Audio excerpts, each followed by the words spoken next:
मंद्रुप ग्रामपंचायतीकडून गावात अपेक्षित विकास कामे होत नसल्याच्या निषेधार्थ भारतीय जनता पक्षाच्या वतीने मंद्रुप ग्रामपंचायत कार्यालयात निवेदन देण्यासाठी गेले असता सरपंच, उपसरपंच, ग्रामसेवक व इतर कुठलेही पदाधिकारी उपस्थित नसल्याचे दिसून आले। त्यामुळे भाजपच्या कार्यकर्त्यांनी कार्यालयात असलेल्या रिकाम्या खुर्च्यांना हार घालून निषेध व्यक्त केला। मंद्रुप गावातील रस्ते, पाणी, ड्रेनेज, कचरा व्यवस्थापन, महिला व युवकांसाठी मूलभूत सुविधा अशा अनेक विषयांवर गावकऱ्यांत नाराजी आहे।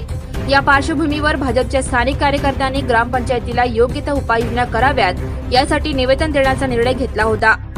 यावेळी भाजपचे प्राध्यापक उमाशंकर राऊत, भाजपा तालुका पंचायत राज अध्यक्ष अनिल जोडमोटे, भाजपचे ओबीसी तालुका सरचिटणीस शिवपुत्र जोडमोटे, भाजप ग्रामपंचायत सदस्य दयानंद ख्याडे, मंद्रुप तंटामुक्त समितीचे अध्यक्ष व नव्याने भाजपचे सदस्य झालेले रेवणसिद्ध मेंढगुदले, भाजपचे निष्ठावंत कार्यकर्ते लक्ष्मण जकुणे व इरेश मेंढगुदले आदी कार्यकर्ते उपस्थित होते।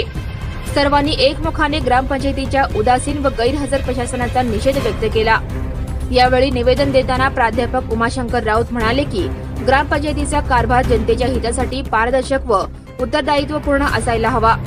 पदाधिकाऱ्यांची अनुपस्थिती ही त्यांची कामाबद्दलची नसणारी तळमळ व असंवेदनशीलता दिसून येत आहे। Subscribe now and press the bell icon. Never miss an update.